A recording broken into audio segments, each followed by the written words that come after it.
They clapped for 2 minutes straight, standing ovation. My hands were still trembling on the podium when I saw the CEO, Miles Hardwick, rise from his chair, button his suit jacket, and give me a slow, approving nod. The boardroom was filled with polished smiles, designer perfumes, and the kind of back-patting that only happens when money's about to roll in. I should have known better. My name is Ray Lynn, 29, senior software architect, former senior software architect at Signatech, a high-stakes cybersecurity firm based in San Jose.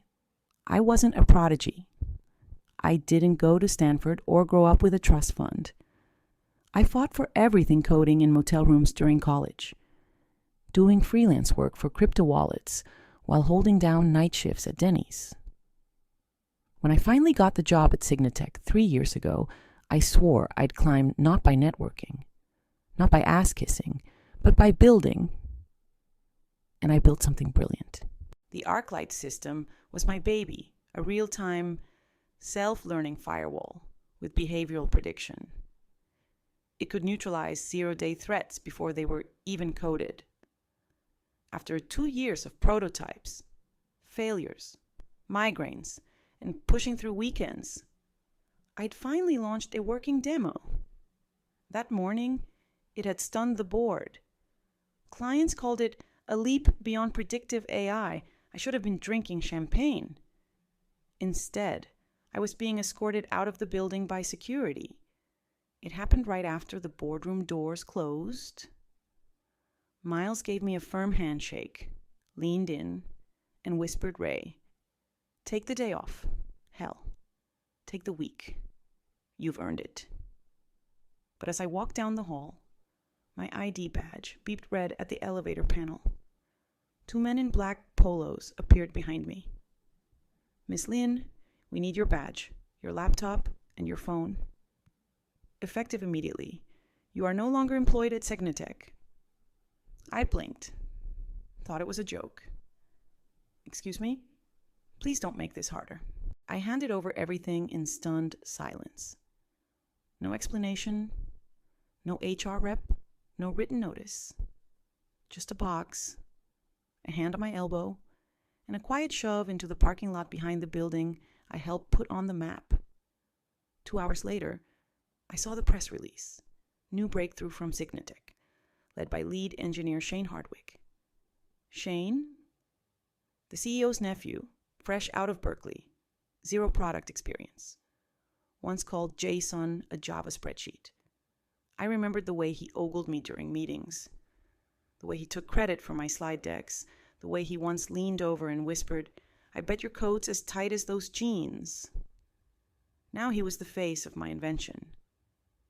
Why did they do it? Because I wasn't one of them. Because I wasn't born into their network. Because I didn't play golf, didn't attend their dinners, didn't pretend to laugh when Miles made diversity jokes in meetings. I was always the quiet one, the brilliant coder, the hard worker, but never the partner, never the heir. I sat in my car, staring at the wheel, breath shallow.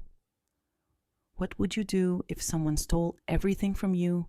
Would you scream, sue, cry? I didn't. I drove straight home, locked my door, opened my private drive, and pulled up the full build logs of ArcLight. Then I smiled, because Miles Hardwick may have stolen my work, but he didn't know one thing.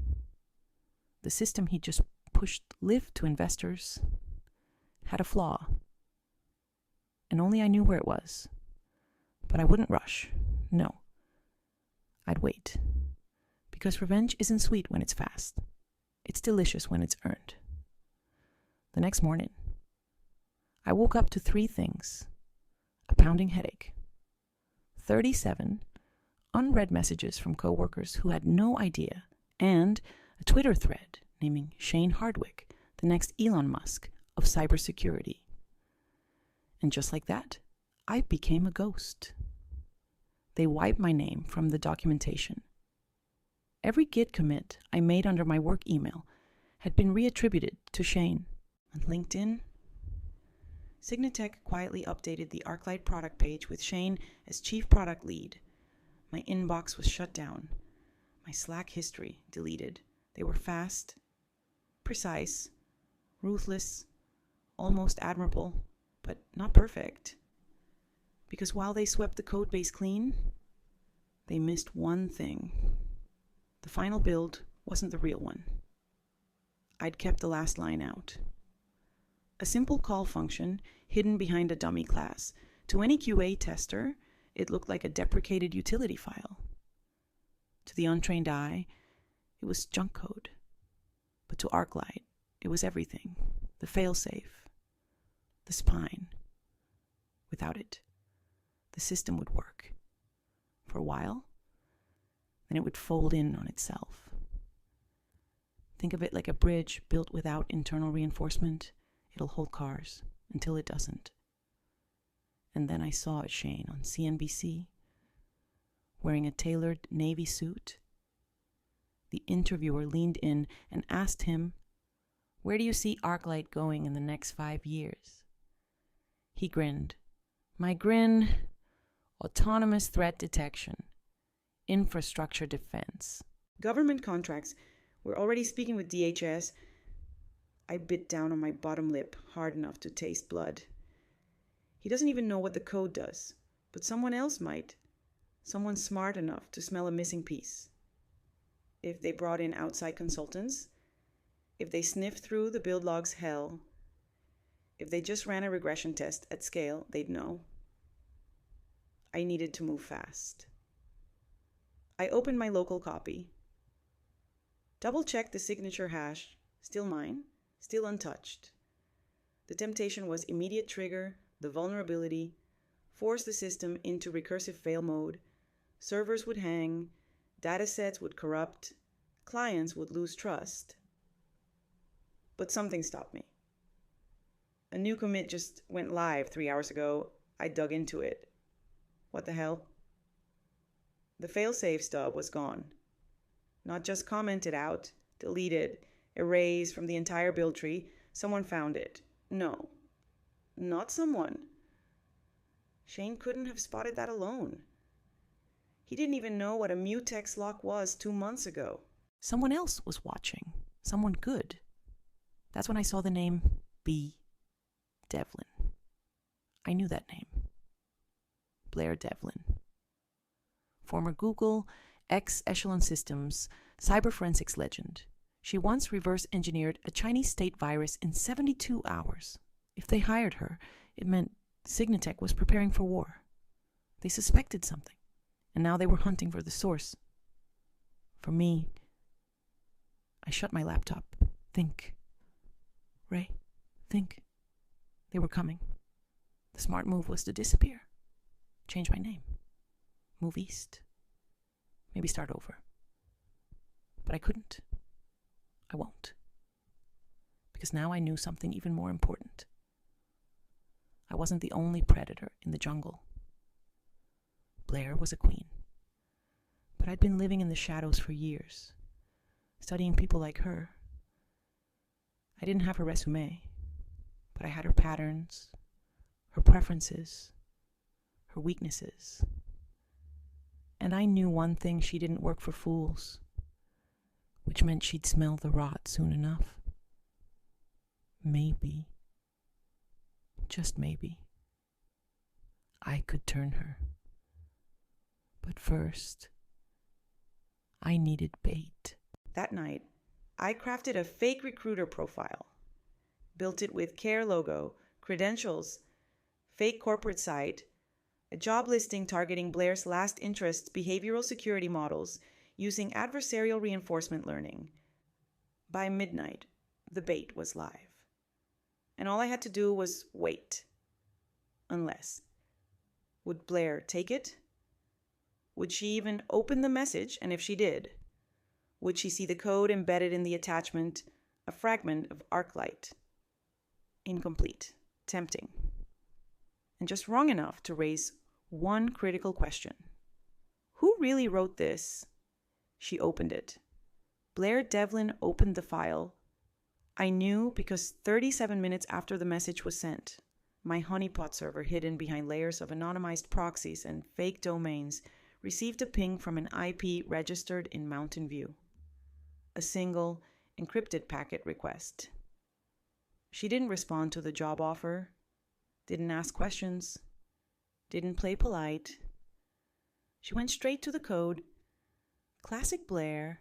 I imagined her in her glass-walled office, heels kicked off under the desk, tapping a Mont Blanc pen against her cheek while scanning my code. She'd recognize the inconsistency in the logic tree.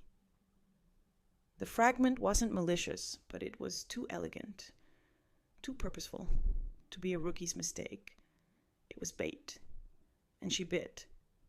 But would she trace it back to me? 2 days passed, no contact, no signal. Then, just past 2 I heard the familiar ping from my secure inbox. Subject, you want to talk? No name, no signature, just a burner address. But the attachment said it all. She sent back my own code, annotated, corrected, with a line at the bottom. Nice touch with the layered obfuscation. Sloppy on the XOR mask, though. Rookie mistake. Coffee shit. She knew. We met at a dimly lit cafe in Palo Alto. Neutral ground. Public. But quiet. I wore a hoodie. No makeup. Hair down to cover my face.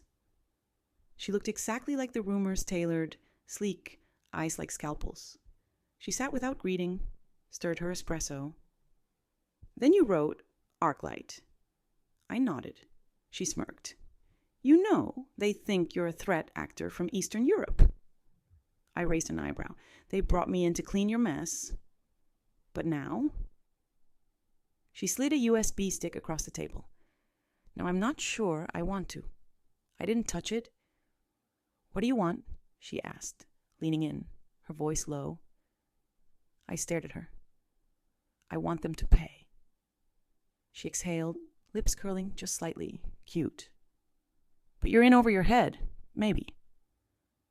But I built the weapon. And you've seen what it can do. She tapped the stick. That's just the chassis. The core engine's missing because I never uploaded it, I said. She went still. Now I had her attention. The real Arclight, I whispered, was never committed to their repo. It's sitting in a deep, cold, offline drive. No one's touched it but me. What they launched is a prototype with a surgically removed spine. And what are you proposing? She asked. A partnership? Blair laughed once, quiet, amused. Sweetheart, I don't partner with the unemployed.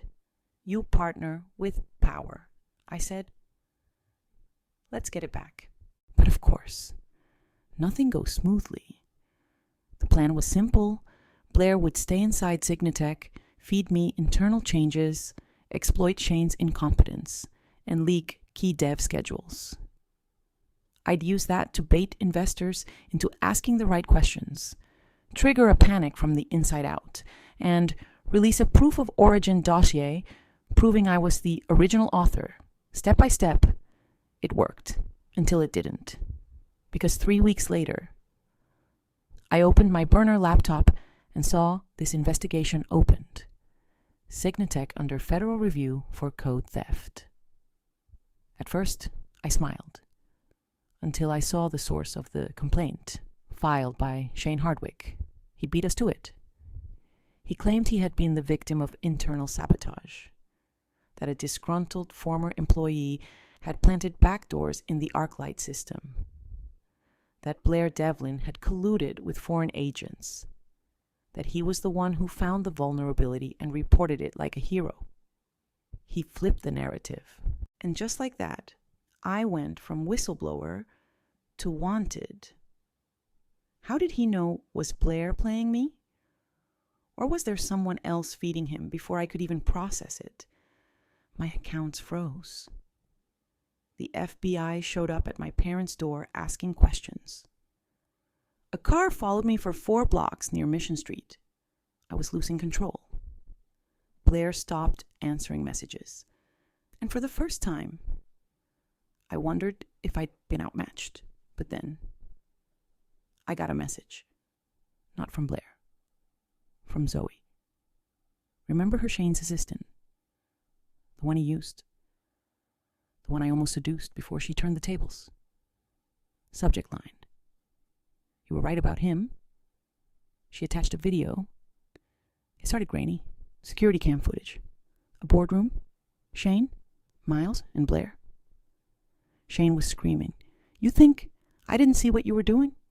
You and that Asian bitch think you're smarter than me. I leaned back in my chair. He had just made the worst mistake of his life. He forgot Zoe controls the cameras. And now, so did I. The video went viral in less than 36 hours. Not because I posted it, because I knew better than to leave a digital fingerprint. Zoe did it.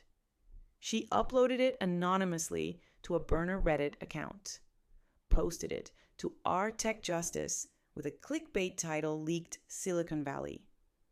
Nepo baby loses his shade after getting outplayed.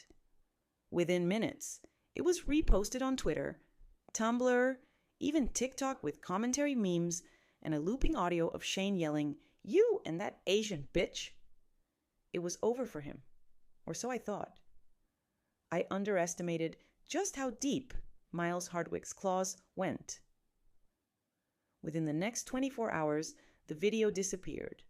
DMCA takedowns hit every platform. Reddit suspended the account. Twitter said the leak violated privacy. And Signatech's PR team released a public statement blaming AI-generated deepfakes. They called it a malicious attempt to discredit an exemplary executive. And suddenly, I wasn't trending anymore. I was invisible again. But it wasn't just the takedown that spooked me. It was Blair. She vanished. No calls, no pings. Her LinkedIn account went private. And the next time I checked Signatech's website, her name had been scrubbed entirely, like she was never part of the team. Had they bought her silence? Or was she in danger? Or worse? Was she never really on my side? I tried reaching Zoe. No reply. 2 days later, I received a padded envelope shoved under my apartment door. No name, no return address. Inside was a burner phone. It rang as soon as I picked it up. "Don't say your name," said a voice. It was Zoe, breathless, quiet. "They're watching me. I don't have much time. Where's Blair?" I asked. "They locked her out. She's under NDAs and legal pressure, but she left something behind. Something for you." Zoe's voice trembled. "There's a server, a hidden one. Internal Signatech logs, emails, call transcripts. Blair copied everything just in case." I got the location. I sat down, heart pounding, where she whispered a string of characters and address, masked with onion routing. Then, "But Ray, listen to me. They know you're in this. Miles isn't just a CEO. He has people, real people, government contracts. He plays dirty. If you go after them, you're not walking into court. You're walking into war." I stared out the window. A black car idled at the curb across the street. It had been there for hours. "I don't care," I said. "Then go now, tonight, before they find me." The line went dead. It was 3:22 a.m. When I reached the co-working space, Zoe mentioned one of those 24-hour startup hubs for crypto kids and bootstrapped AI bros. I entered with a stolen RFID badge, slipped past the cameras, and slid into a private booth. I logged into the server, encrypted, triple-layered. But Blair had left a note in the header. "To whoever's brave or stupid enough to finish this. The rot goes deeper than you think. Good luck. B.D." The archive was massive. gigabytes of internal comms, audio files, legal memos. I started sifting, and what I found nearly stopped my heart. Cygnetech wasn't just pushing a buggy product. They were selling access to it, backdoors. Miles and Shane had struck deals with third-party contractors, private intelligence firms, foreign data buyers. They were monetizing the security gaps, turning ArcLight into a surveillance tool. Everything I'd built to protect people was being twisted into a weapon for profit. It wasn't just betrayal anymore. It was criminal. And if this went public, it wouldn't just destroy Cygnetech, it could implicate governments. My fingers hovered over the keyboard. One upload, and the entire world would know. But then, a loud click behind me. A cold barrel pressed to the back of my neck. Stand up. Slowly. The voice was male, professional. No emotion. I raised my hands. A hand reached over me and hit delete on the terminal screen. No. No, no, no. You don't walk away from people like Miles, the voice said. You either play his game or you disappear. He grabbed my shoulder, but he didn't know I'd expected this. I slammed my elbow back, cracked his wrist, dove under the table, and yanked the backup drive from my coat pocket, the real payload. The server was just bait. He recovered fast, grabbed my jacket, but I left it behind and ran out the fire escape, through the alley, into the night. With sirens in the distance and blood in my mouth, I whispered to myself, they almost had me, but I'm not done. They think deleting a file stops the truth. They forget I don't store truth in one place. And this time, I won't strike from the shadows. This time, I'm going to burn everything down with my name on the flame. The headline broke at 7:43 just as the Silicon Valley elite were settling into their ergonomic chairs. Sipping overpriced espresso, former Cygnetech engineer accused of cyber terrorism. There was my face. An old underlit conference badge photo. The kind that made me look like I sold secondhand laptops in a strip mall. The article claimed I had planted malicious code in government-facing software, posed a threat to national security. And my personal favorite was a probable asset of foreign interests. They weren't just trying to destroy me. They were trying to erase me from society. And the worst part, it was working. Within hours, my bank accounts were frozen. My old college roommate texted, "Are you okay? Should I be worried I couldn't board a train without eyes following me?" I couldn't go back to my apartment. It was already swarming with people in dark suits and pale expressions. My name was being dragged through mud I hadn't even stepped in. I needed help, and I only had one card left to play. Blair.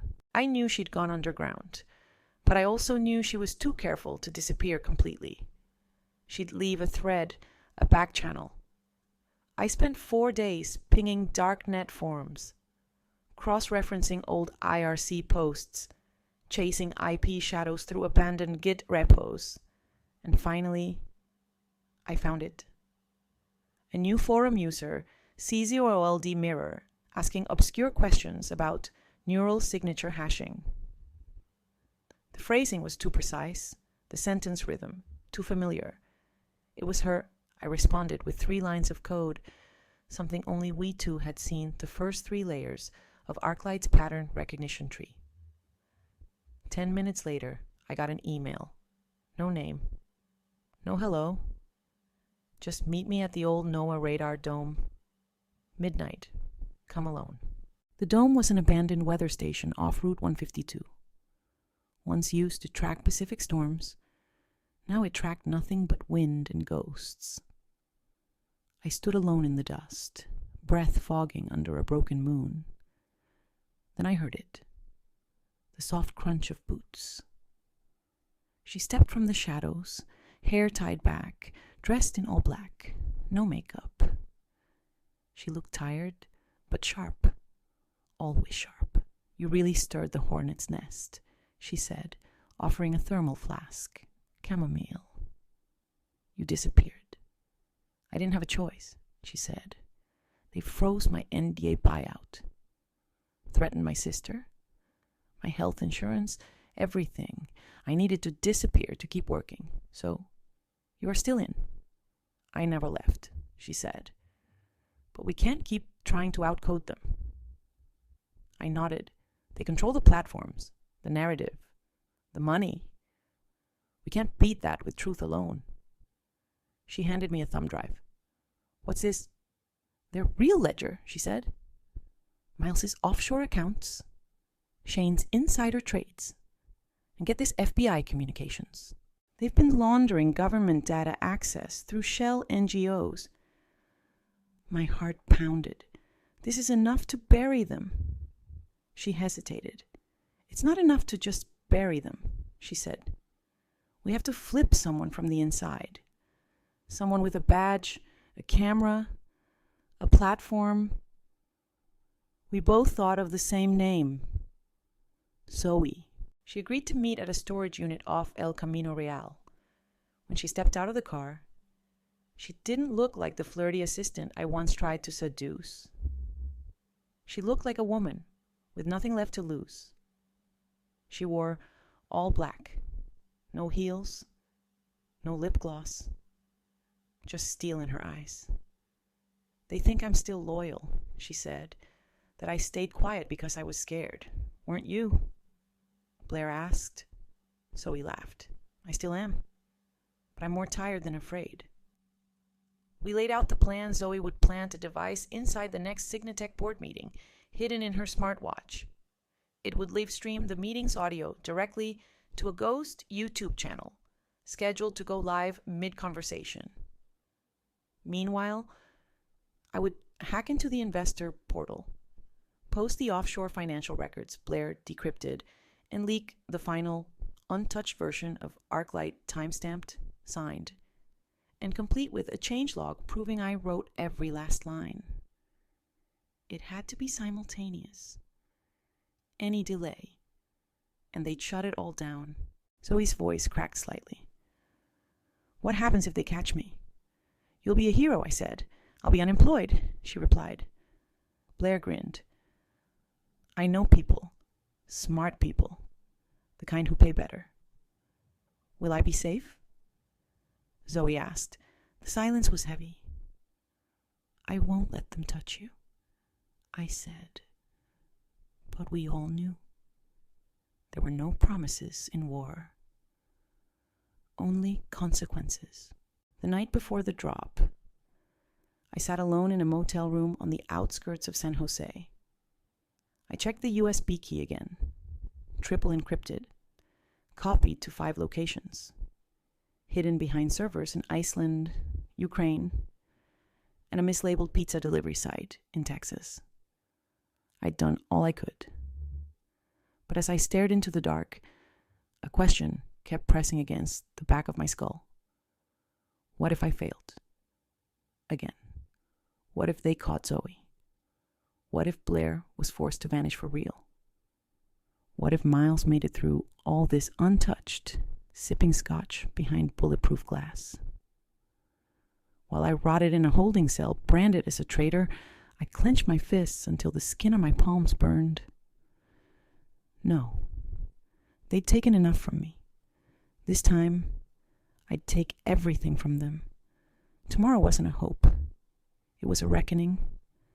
And it was time they remembered I didn't lose the first round because I was weak.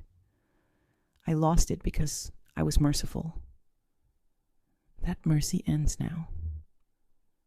They called it a closed-door strategic alignment meeting. Just the board. No PR staff. No assistants. No outsiders. But they forgot one thing. Zoe was never just decoration. She slipped into the boardroom at exactly 9:02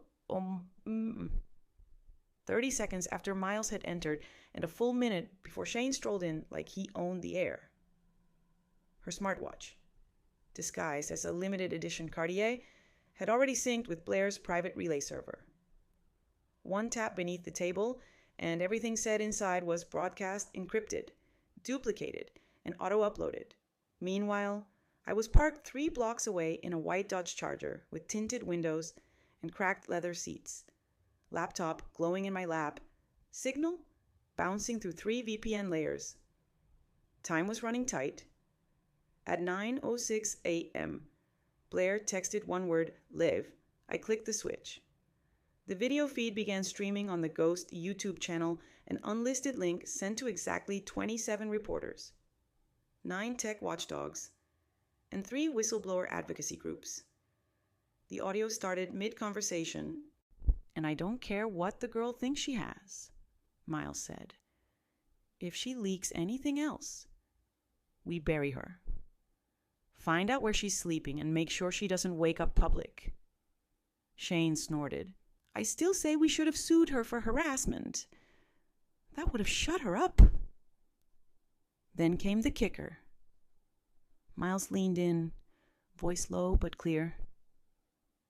She built us the perfect surveillance system. You think I'm letting that go? Because of a little tantrum, I'll sell ArcLight to the Saudis next quarter and double the valuation. Let them call me a villain. Villains make history. I glanced at the live viewer count. 87, 174, 309. It was climbing, and they had no idea. At 9:11 a.m., I triggered phase 2. I accessed the investor backend using Miles's credentials procured weeks ago via Zoe's midnight screenshot stunt and uploaded every document Blair had decrypted offshore wire transfers to an unregistered firm in the Caymans. Internal memos about operational blind spots deliberately left in ArcLight, a $12 million contract proposal between Cygnatech and a known military contractor with ties to foreign intelligence. But the crown jewel, my original build of ArcLight, signed, time-stamped, with logs proving Shane's commits were pasted from my earlier code line for line. I embedded the files inside the investor dashboard under the innocuous label Q-War Tax Projection Files. It wouldn't take long. By 9:14, a notification sounded across the entire boardroom. Shane glanced at his tablet. Then he turned pale. Guys, he said. Something's wrong. Miles scowled. What now? Shane didn't speak. He just rotated the tablet and placed it on the table. A still image of Miles, mid-sentence, with the subtitle, Let them call me a villain. Villains make history. Someone, probably one of the reporters, had already clipped the quote and watermarked it. Miles lunged to shut off the feed. Too late. The stream had been mirrored across 7 platforms by now. It was trending under the tag, Just Hardwick Leaks, Just Code of Treachery, Just ArcLight Exposure at 9:17 a.m. The FBI issued a statement, not about me. About them? They were launching an official investigation into Cygnatech's dealings. I watched in real time as Cygnatech stock dropped 23% in 9 minutes. And then chaos. Phones buzzing, lawyers storming in, board members arguing, security yelling, and amidst it all, Zoe, standing calmly, holding her Cartier watch like a detonator. She turned and walked out before anyone remembered she was there. I was already moving. Within an hour, I ditched the car, wiped the laptop, destroyed the burner phone, and swapped IDs. Blair messaged me from a new number. Zoe's safe. Miles just lawyered up. Shane tried to flee to Baja. Didn't make it past customs. I asked her, what happens now? Now we let the machine eat itself, and it did. The SEC froze Cygnatech's assets. The DOJ subpoenaed every email sent within the past year. Investors filed a class action lawsuit. The Department of Defense terminated all pending contracts. And Miles. He tried to release a statement blaming rogue employees. But the world had already heard him say the words, "Villains make history." He wasn't a visionary anymore. He was a liability.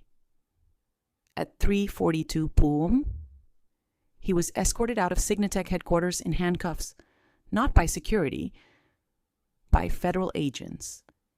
And me, I didn't run. For the first time in months, I stood still.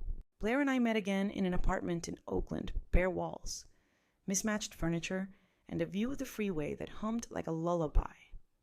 I opened my laptop. A new company domain flashed on screen, Lumos AI, IO. The logo, a stylized arc of light. Wrapped in code, my code. Zoe's now our head of strategic ethics. Blair CTO, me founder, CEO, full control. Someone once told me I was just a coder, just a pawn, disposable. But pawns become queens when they reach the other side. And I didn't just reach it. I built the damn board. 1 year later, I stood on the keynote stage of DEF CON, the world's most ruthless cybersecurity summit. Spotlights cut through the smoke, cameras flashed. The room filled with analysts, black hat hackers, whistleblowers. Journalists waited in near silence. Some knew my name. Most had only heard rumors. The screen behind me lit up with one word, "Arclight the version they never wanted you to see."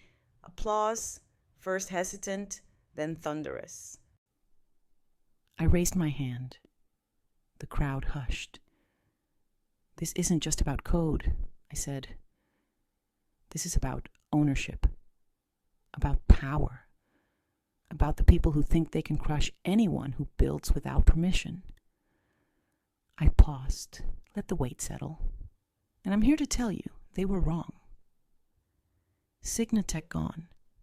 Not bankrupt, not rebranded, liquidated. After the federal raids, a dozen class action lawsuits, and the joint investigation with Interpol exposing their offshore collusion with multiple authoritarian regimes, the government seized everything from Miles's Montauk estate to Shane's Lamborghini collection, their patents, now public domain. The ArcLight technology, which they tried to weaponize, is now open-sourced and repurposed by NGOs to protect journalists and human rights defenders from cyber surveillance. I made sure of that. Shane serving 5 years in a white-collar facility in Arizona minus parole. Rumor has it he offered to cooperate and flipped on Miles. Typical. Miles tried to flee to Dubai. Got intercepted in Vienna. Currently standing trial at The Hague.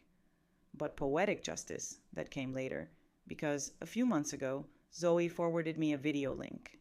Miles, shackled, being dragged past reporters. One shouted, "Any regrets?" He paused, turned to the camera, and spat. She was supposed to be disposable? I didn't laugh, but I did pour myself a glass of champagne that night, and I smiled, long, cold, satisfied, back at DEF CON. I finished my talk with one final slide. A quote, not mine, not Blair's, not Zoe's, just something I read once, scrawled on a forgotten bathroom wall in grad school. They thought burying me was the end, but I was a seed. The crowd stood, cheered, whistled, but the moment that burned into my memory, as I stepped off stage, a young woman, maybe 23, reached out and grabbed my arm. Her voice trembled. "I'm building something," she said, and I was told I'd never make it unless I gave it to someone more visible. I met her gaze, saw my old self in her eyes. "Then you build it anyway," I said. "And when they come for you, don't run. Make them bleed for trying." A few hours later, I sat in the office of Lumos AI now, a 300-person startup housed in a sun-drenched building with floor-to-ceiling glass and a code of ethics carved into the lobby wall.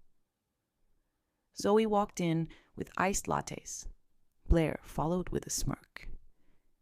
You know, Blair said. If we IPO, we'll be worth more than Cygnetech ever was. I looked out the window at the city. No, I said. We already are. Because we never sold out. So we raised her drink to revenge. I shook my head. To legacy. We clinked glasses. Because this wasn't just a victory, it was a reckoning.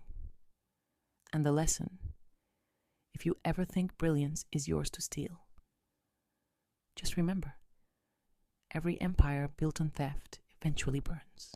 And sometimes it's the quietest voice that lights the match.